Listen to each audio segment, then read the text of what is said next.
This podcast is brought to you by Most Valuable Podcasts, leading the league in podcasting entertainment.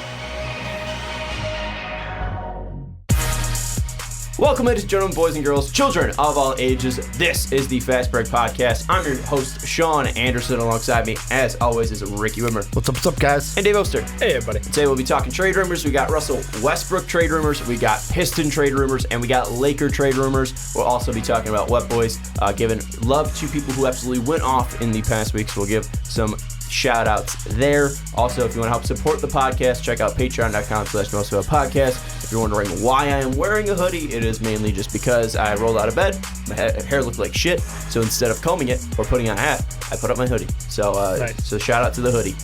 Shout out to Carmelo Anthony. But we will jump in right away. Not going to waste any time. There's college football playoff games to be watched. We got to get there. I got a family party I got to go to.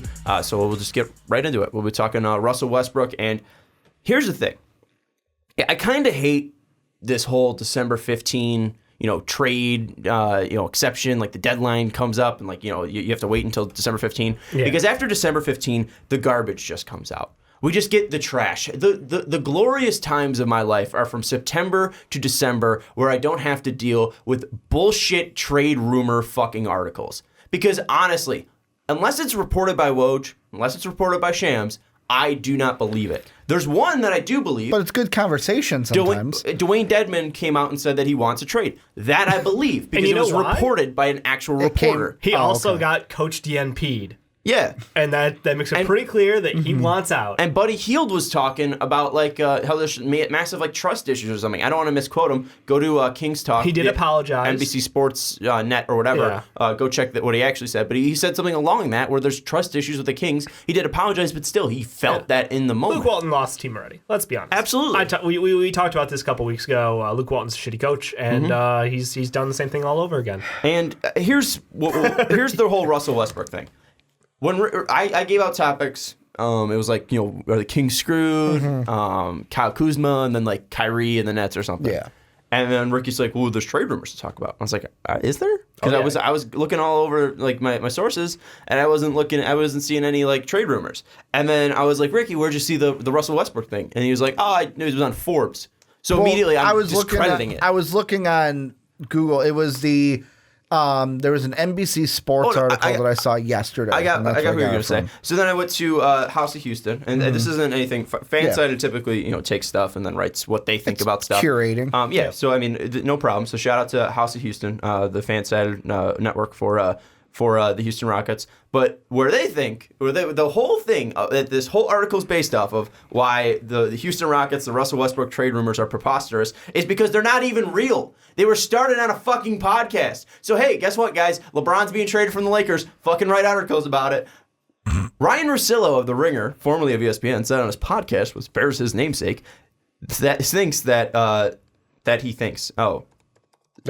podcast, I just don't know how to read. Ryan Russillo of The Ringer, formerly of ESPN, said on his podcast, which bears his namesake, that he thinks Westbrook will be traded. Here's what he said. "I think Westbrook is available. We can talk about semantics, of course. Daryl Morey would trade anyone if he thought it made his team better. Of course he would trade Westbrook if he could get off that long-term money, if he thought the assets, the sum of the parts, was better than somebody's that's considered a top 10 player. Is Daryl Morey actively calling people saying, hey, I've got to dump Westbrook? Well, of course. He wouldn't do it that way, but there are people who believe Westbrook is available and that Daryl knows I've got to figure something out here. I'm sure people will deny this after they hear it on the podcast. I don't care." I'm not denying it, Russell or Ryan Russillo. I've listened to your podcast before. I've stopped it a little, for a little bit here. That's neither here nor there. But it is ridiculous because no one believes it. You don't have proof that it's actually happening. You're just saying something that really can't be denied or really can't be proved because Daryl Morey isn't going to come out and say it because there's no reason for him to say anything about it. So really, you're just throwing it out there that, hey, maybe this is true, and nobody can deny it. So then articles get written about it, and we have to talk about this BS because honestly, I highly doubt that Russell Westbrook, so I say Ryan Russillo, Russell Westbrook would be traded from the Houston Rockets here. So Dave, Ricky, are you buying into any of this Russell Westbrook trade talk here?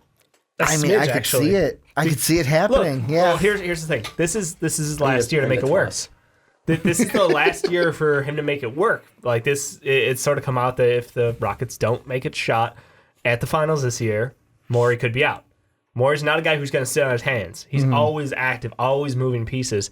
And the one thing that kind of came up recently was the fact that, hey, there are, interesting pieces out there that are already mentioned as free.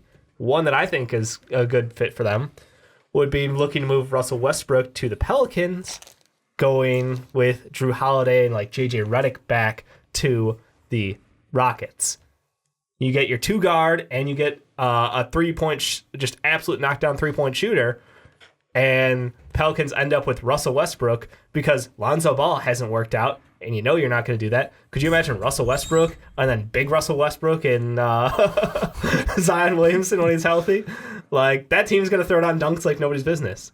It's a win-win deal in my mind. I really hate that deal for the Pelicans.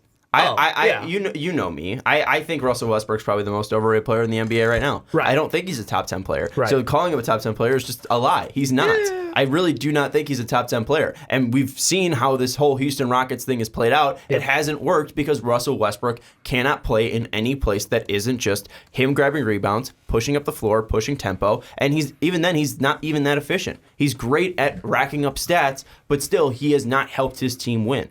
I think Westbrook, he's going to be remembered. He's an MVP. He's probably going to be a Hall of Famer. But I think his peak is well behind him. I think it was in OKC. And now I think that the fact that you would trade Drew Holiday, a guy that is cost-controlled, a great 2-guard, one of the most underrated guards in this game with zero help, and JJ Redick, although that's kind of here nor there. I don't think that's a massive piece I just want JJ Redick to not miss the playoffs. Yeah, that's fair. That's a little selfish on my end. But with Holiday, I think could throw back you're picks or whatever literally else you wanted from the Houston side. I think think he helps you win a championship more now on any team than Russell Westbrook does. I think that's entirely true. So what are the Pelicans gaining out of that? You could give a future first. You could give any of the problem is this Houston team is so gutted for assets. Like you have to really who else can you give up? Nobody wants Ben McLemore. No, even though he's got a great shot. Here's the thing, Osterverse, nope.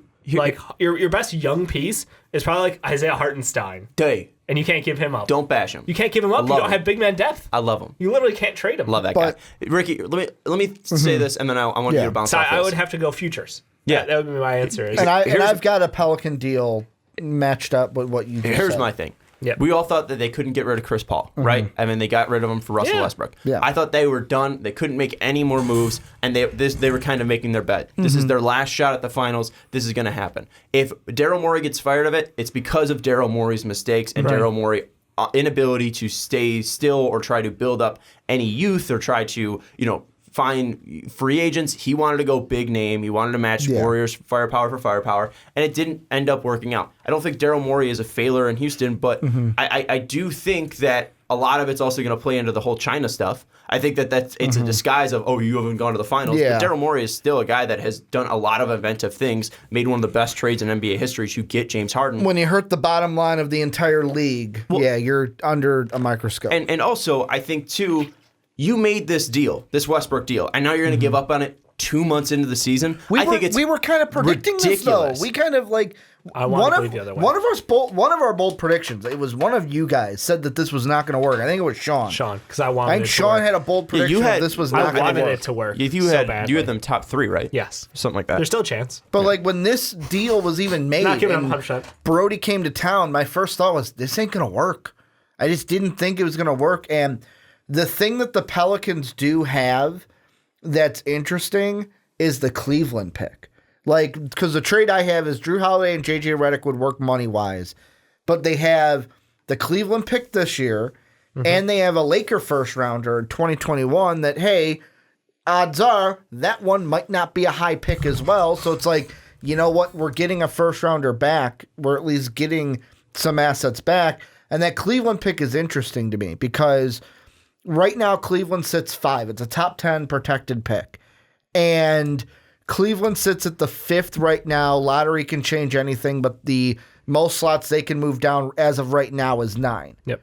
But if they move anywhere lower as this season goes on, there's only 3 games, technically 2.5, between them and the 10th team because there's 3 teams tied for 9th. So bunch. So that's so close to where even if they win a couple games, they're 8, 2 teams move up in the lottery. The Pelicans, this deal could actually work out better for them because then if the pick doesn't convey, let's say they're in the top 10 and it doesn't convey, then it turns into a second rounder next year. So, I mean, I don't know if the Rockets would take that pick and kind of go with the gamble, but it's a flip of the coin whether that pick, the Cleveland one, will be a first rounder for the Pelicans this year or will be a second rounder in 2021. My thing, and I think this kind of goes with, it's some story from the Bills, and I forget who it was, so I apologize for that, but there was this whole thing back in 1980s, 70s or something like that, where the Bills had the choice of trading their draft picks to go out and just make sure they make the playoffs again and the head coaches can keep their jobs, or sticking with the youth that they could bring in, and they might lose their jobs, but the Bills would be in a great place in the end. And I forget the coach's name, and I apologize for that. So if anyone does remember, please throw it out there. I've been trying to look, but I didn't have enough time. And I tried Googling, it just didn't work out. But pretty much they were in the predicament whether we make these trades to save our jobs or we keep with the youth assets because we know it's going to work out and we lose our jobs, but the Bills are going to end up in a better place. Yeah. They chose youth and end up in a better place. They went to 4 straight Super Bowls. They have Jim Kelly, Otis Anderson, Bruce Smith, yada, yada, yada. I think Daryl Morey is just going to have to be the sacrificial lamb here because in the end, he is a very good general manager. He unfortunately got himself into hot water with the whole China stuff. Yeah. I think if he didn't do that, he would have a job immediately. And I think he really just has to bite the bullet here because it didn't work out. You tried the Russell Westbrook thing. You tried the Chris Paul thing. Trading a young asset or a possible great asset like the Laker pick, like the Cavs pick, would be extremely short-sighted here because in the end, that is bad for the health of the Houston Rockets because right now we just talked about him going out and making big splashes and trying to get firepower to compete with the Golden State Warriors and not building youth and not building up young players and assets to grow up and build a farm system. And if he does go out and trade that Cleveland pick, he is exactly doing the same thing and putting the Rockets in a bad situation. The Pelicans have the Cleveland pick. It would be the Rockets getting God. That's even worse for the Pelicans. The Pelicans have it. They won't give that up. Because right now it's protected and it's only a second rounder. It has the option of being a first rounder if Cleveland falls out of the top 10. If I am the Pelicans, I'm not giving up. I'm not giving up Drew Holiday. I am. If I was David Griffin, I'm not giving up Drew Holiday for Russell Westbrook. I would need the pot sweetener. Russ and a pick would get it done in my mind. Russ and a pick for Drew Holiday and JJ Redick. And that's the best possible deal for my mind. The team I think you're thinking of is the Redskins. They didn't have a first-round pick from 1969 to 1979.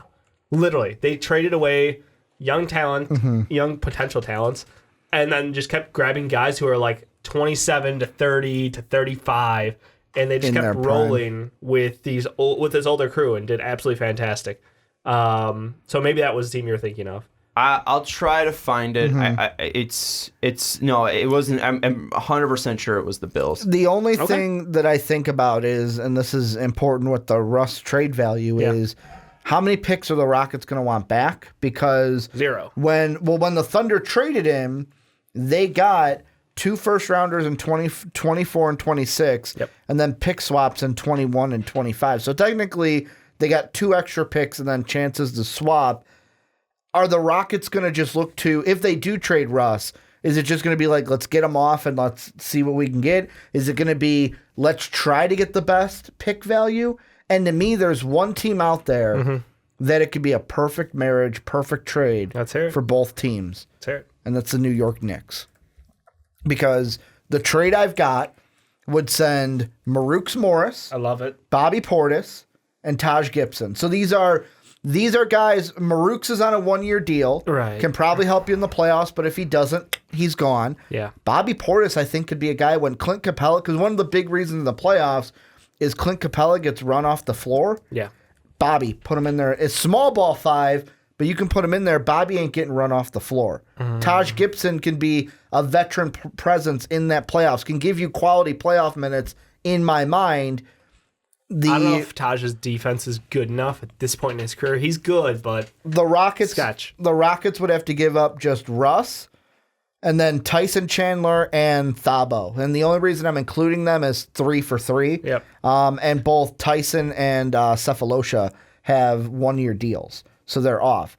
And the Rockets could actually get picks. Because if I'm the Knicks, that Maverick pick in 21, Mavericks are going to be pretty fucking good next year. Probably. Maybe that pick ain't going to be that high. Yep. I'm okay with giving that up. And then by 2022, if I got Russ and RJ, maybe I'm making a run by then. So I give up the 2021 Dallas pick, my 2022 pick, or if you want to give up your 2023 pick, the Rockets can get picks. They can get guys to help their playoff run, and the Knicks can get a star in Westbrook to play in the lights of MSG next to RJ. I want to get the reaction here. Okay. It was Kay Stevenson, former head coach of the Buffalo Bills. He was working with Bill Polian. Kay Stevenson had the choice of trading these young players like Bruce Smith and Jim Kelly. He said, no, let's keep them. And he lost his job. Polian ended up keeping his job, and they went to 4 straight Super Bowls. Wow. All right. It's NFL Films, the draft class that sparked a dynasty, 1984 Bills draft. Nice. I just don't know why the Rockets would want to have, a bunch of mid-tier guys and then draft picks. Like, that doesn't fit their timeline at all in my mind. That's my only question. Like, yes, they get 2 first-rounders back, but James Harden doesn't give a shit about first-rounders. Yeah, No. Can you read the trade-off? This isn't again? about what James Harden thinks, though. This is what Daryl Morey would want. Daryl Morey doesn't have a job next year unless they compete for a finals this can you year. read the trade again? So the Knicks would get Russ, and then Chandler and Thabo Cephalosha. Chandler and Cephalosha would be done at the end of the year. The Rockets would get Marukes Morris, Bobby Portis, and Taj Gibson, along with Dallas's 2021 first-round pick and the Knicks 2022, but you can even push it to 2023 if you want. I think the first round picks are interesting just because it doesn't mean you have to keep them. It's just another asset you could flip. Yep. So I don't hate that idea. It's just the fact that you're getting 4 power forwards there. 3. I mean, you're taking away another ball handler from them. I mean, who's going to then handle the ball when James Harden isn't? Austin Rivers. Yeah, I think it's maybe you're thinking Eric Gordon comes back and he's not that plays great of a ball well. handler. Like that's the only thing I'm thinking. I think honestly, what we just keep coming to is they're screwed. Daryl Morey's screwed. He's losing his job, and that's really what's going to happen. And I think Russillo's idea of, Morey's not going to sit on his hands and stuff like that, he might not. And maybe Russell Westbrook does get traded, but I honestly do not think that if it happens, we will look back and be like, wow, the Rockets made a great deal. Wow, look at that again. You think it's a bailout move, if anything? I think they will be screwed, and at the end, in the end, it might not be immediate, but it will have very bad consequences on their franchise because I think you're gonna have to attach draft picks to Russ, which then in the end is going to hurt you. And I know James Harden doesn't care about draft picks, and James Harden doesn't care about this. And I honestly think James Harden really just cares about making sure he's able to handle the ball, he's able to score a shit ton, and I think he kind of likes playing this way. So if you're not really changing that, I don't really know if he cares that much about finals. I don't know if that's his end-all, be-all. I don't know if he's a guy that would really ask for a trade because it seems like he's pretty happy. No, he loves being the guy in Houston. So that's not his problem. It's just the question of how long can you be, that close but not good enough. And I think that after... it's got to 3 years, eat at you, is what you're saying? It's going to eat at you. Like, Daryl Morey built a team to beat the Warriors, and they were an injury away from beating the Warriors. They were healthy Chris Paul away from finishing the deal. They were a historically bad streak of 3-pointers from beating the Warriors. And credit to him. Like, it's a hell of a job he's done. He's retooled the team year over year over year. But the fact that they aren't good enough to beat the best team, that's his legacy. That's where he's at this point, and I think that James Harden really at this point is at Daryl Morey's mercy. Do I think they should trade Russell Westbrook right now? No. I think you roll it out for another couple months, see where he's at. He's had some good performances. He's had games where he's looked better, but I just think that people are trying to instant fix a team that might need some time to put it all back together again. Yeah, Dave, I just want to throw this out there. Where'd you say Russ would be shooting again? Horribly. No, but where'd you say he was? Oh. I think your bold prediction was my bold prediction was league average. Yeah, he's 29. Yeah, he was at 30. League average right now is 35.5%. It's currently at 23.8%. So he's got a long way to be a league average. He does. I know the scary thing is he's getting a lot of wide open looks. Yeah. And he is just not going in. No, he's a bad shooter. Yep. So that's really what it comes down to. 79% from the line, though. Shout out to Russ. Yeah, he's at least back up there. I don't think a trade's going to happen. I honestly don't. I don't know. I don't think Houston's going to be able to make a run. I mean, they're 21-10, and it doesn't really feel like it. Mm-hmm. It really feels like they're much worse than that. That's a crazy thing. That's a credit to James Harden. Well, and James Harden is fucking insane. Like, that's someone who's putting up 39 points a game at the true shooting percentage that he is. He's literally a top 4 greatest scorer of all time. And I think the argument's there that if he can continue this, he's potentially number 2. I mean, that's where we're at. Like, we're watching history right now, and people just love to hate on him because free throws aren't exciting. Yeah. Well, and some of the things that I'm thinking about. First off, last thing I'll throw out with the Knicks thing. If I take out Taj and put in Alfred Payton, that would is that a little bit better? Because then it's like you get a backup ball handler when Harden's not on the court. He's mini Rust. Remember, he had like 5 straight triple doubles. You just knock off the front poof and you're good to go. So then he cut the poof. And the Rockets would save $1 million from that. 2 thoughts that are going in my head though. Number one question I want to throw out there is: do you think at the end of Daryl Morey's time, whether it's after the end of the season or later in the future, do you think his lasting legacy in Houston that we're just going to say like, man, he got way too obsessed with the Warriors, and that was his downfall? No. Like, he got way too obsessed perfect team with trying to, like, instead of, like, building a team that, like, hey, this is the best team that's going to win, he got too obsessed with, I need to beat this team. I need to build the perfect team to beat this team. He was the second best team in the NBA for, like, 3 years. I disagree with that because he was the second best team in the NBA for years, but also he almost did it. Yeah. He would have done it if his team didn't go 0 of 27 or whatever, and then Chris Paul wasn't injured. Yeah. So he put the right players on the court. They didn't perform. Yeah. So I think his legacy is that he was so close so many times and he just never could do it. And he was so enthralled or encapsulating. I wish I was a better speaker. No. He was so enticed by the idea of winning a championship for Houston that it ended up being his downfall because he then made one too many moves. And I mean, look at the work he got out of like Luke Maamute. Like, there's a guy who not even in the league. He, after his last year with Houston, after his last year with Houston, he went to the Clippers, but he never had it again. He hurt his. I believe he had an injury at the end of the time with Houston, which limited his playoff minutes. He was doing really well, but then it was like, dude can't even do anything. He's a great defender. He had Trevor Reese's corpse out there, looking great, and then look where Trevor Reese is at now. PJ Tucker. PJ Tucker's a fucking. I don't even know how the hell who has the analytic mind to figure out like PJ Tucker is our 2, 3, 4, and 5 all at the same time.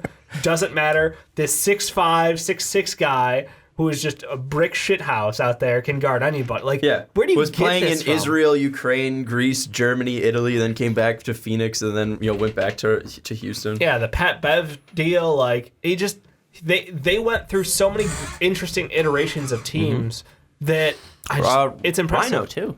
Ryan Anderson, making Ryan Anderson. I mean, the contract they had to give him was awful, but like the value he provided them in the regular season was insane. Daryl Morey, if he gets fired, at the end of the season, the following day there's 10 teams calling, being like, what's it gonna take? And one of them won't be the Bulls. It should be. It should be. I don't know if that is going to happen though because of the whole China stuff. You think he's gonna get blackballed? I think he might. Oof. And maybe not his life, but for a while. Yeah, I think it's going to have to take a little bit for that to cool, because I feel like it's probably cooled around here, but I don't know if it's cooled over there. Yeah. But also he's also hit some duds like KJ McDaniels. Oh no, Josh he's not Dante bulletproof. Montejunas is an offensive machine. He was until he disappeared. He liked eating food a little too much, and his effort level was he brought back Corey Brewer mysteriously. Too. Yeah, missing sometimes.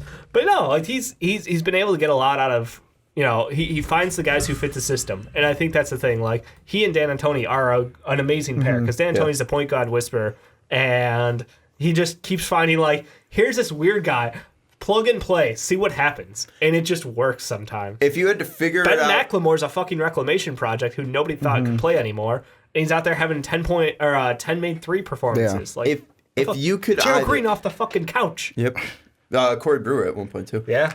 If you could either wipe the franchise clean right now, you get a clean sweep. Yeah. You lose James Harden, you lose that, but you get all your picks back, and you have to rebuild the team, or you have to figure it out with the roster right now. What would you rather do if you're Daryl Morey?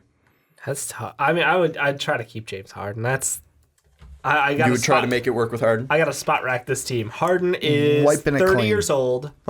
He's got, effectively, with his game, I think easily 5 more years of service. But how much usage he's been having?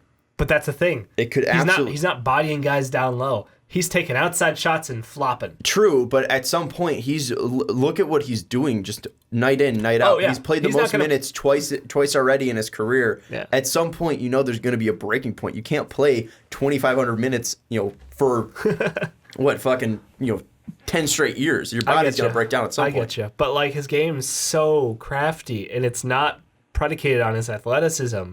It's all on the fact that he outsmarts guys. He outthinks guys on the court. So I think I weighed out, some of the bad contracts and try to get to a point where, hey, if Russell Westbrook can be moved for something reasonable, do it. And Clint Capella's contract will be coming up, and I love Clint, but like that contract, they needed to give him money, but the fact that they gave him money kind of locked them down. Kind of feels like Steven Adams-esque, It's they had to do it, but at the same time, like, you limit your other options. Yeah. Big men are kind of replaceable. I'm wiping it clean. And the only reason why is shit hasn't worked. We got to go in a new direction. And I think it has worked. To me, if I was Daryl Morey, it's finals or bust. With the roster that he's put together, finals or bust. That's the way I would be thinking about it. And because this team hasn't won a finals, I would start questioning, will we ever win a finals with James Harden? I know he's a really good player, but when does it become, like, Russ, I think, is definitely this. James Harden, I think, is going to be this. Is the put up great stats, great player, never won a championship. As a GM, as a guy who puts the pieces in the right place, my goal is not to give you the best stats, it's to win a championship. I just think that bust means that he's a failure, and I don't think he failed. I don't think that he destroyed this team. I don't think that he put them in the wrong situations. He tried to win a championship. No. I'm saying like what you said. If I was in the position, I'm not disagreeing with you wiping. Okay. I'm just you saying finals or bust. Yeah, that's how I would think of it if I was Daryl Morey. And I'm disagreeing with you. Okay. No. I just didn't know if you. I wanted to make sure it was not. I'm saying Daryl Morey's not thinking that. That was me. If I was Daryl Morey. Yeah, and I'm saying I wouldn't think of it as a bust because I don't think you tried, you got close to the finals, and you put everything in the right spot to do so. It just didn't work out on the court, which obviously is the most important thing. But I don't think Daryl Morey did a bad job of trying to win a title for Houston because they were so close to it. And he can't be out there chucking threes. I don't want Daryl Morey out there chucking threes for me, anyways. But he's not out there shooting those shots. He's not out there affecting the game and playing it. He has to put those chess pieces in the right spot. But even then, those chess pieces still have to go out and fire off, and they didn't do that in those games. So I think he did a very good job of building up a championship contender, and just because he fell short, I don't think is a bad thing or is a bust or a failure of his time. I think that he did do a good job of doing what he was brought in to do. It just comes up with, I just think of something I'd wipe it clean too. I think of something, I'm going to bring out a phrase that Will Perdue usually says about the Bulls this season is, insanity is trying the same thing over and over and expecting different results. Looking at this Russ trade of what it's been now, hindsight's 2020, but first time around, let's bring in CP3. Let's get another superstar to play next to James Harden. Worked really well. They almost got to the finals, injury away. They could have been there. A Klay Thompson performance. They could have been there. Tried to do the same thing with Russ. Let's get that superstar. They've played together before. At some point, it's just going to be, when is it like, okay, when do we pump the brakes and try to do something else? And I'm not saying that's wiping it clean. I'm not saying that's getting rid of James Harden, but eventually, if you start getting to the same point every year and you're not getting any further, something has to change. I mean, I don't know. To me, that's you're one of the top teams in the NBA for so long. I don't know that you have to change. I think that a lot of teams are okay being very good. They're the very good of the league. You're not going to get a championship, but you're always there. I mean, like, you look at the Supersonics, the Gary Payton, Sean Kemp teams. They were always very good. The Utah Jazz of the 90s, very good. But those teams made it to finals. Right, and I understand. I'm just saying, like, they went up against the greatest team of their generation in the Bulls. Are the Golden State Warriors not the team that beat the Bulls regular season record? But still, I mean, like, are they not the team with 4 All-Stars? The Knicks needed Jordan to retire, but they still made it to a final. Like, all those teams that, like, didn't win a championship still made it to finals. The Rockets would be probably maybe a little bit of a better version than the Indiana Pacers. Because Indiana Pacers had Reggie Miller, never made it to the finals. They did. Reggie Miller's not even in the same world. Oh, they did. The one year they got past the Knicks. That's right. So that one doesn't even work. I'm trying to think of a team that had the power and didn't make it. Because, like, the Knicks, they made it to one and lost to the Rockets. Sacramento It happens. I guess the Kings. I almost want... Yeah, but they got screwed out of there. Yeah, so they still make it. Yeah. So, all right. Shout out to Houston. You guys are now the Sacramento Kings of 2002. And, Who's the team that sustained being, like, right outside? I mean, that's the thing. Because the Raptors technically were the team up until Kawhi Leonard. Mm-hmm. They were one big deal away from getting a championship. Yeah, but the Rockets were better than the Raptors. I know. That's the scary thing. That's why you think you're one deal away, man. You're always just one deal away. The Daryl Morey lifestyle. You roll the dice again. I'll ask this question. In 20 years, which old Rocket player will be the GM of the Houston Rockets? Who will be the Vlade Divac of the Houston Rockets? Yao Ming. That'd be great. I would say of this team, though. Well, currently on the roster, PJ Tucker. Ooh. I'm going to go Austin Rivers. I could see Rivers being a front office kind of guy. I could see him being a coach or in the front office easily. Shout out Austin Rivers. All right, we're going to wrap up this segment. We're going to jump into some Pistons talk now. Let us know your thoughts down in the comments. What do you think about the Rockets? Should they blow everything up, or should they keep it a course out in Houston?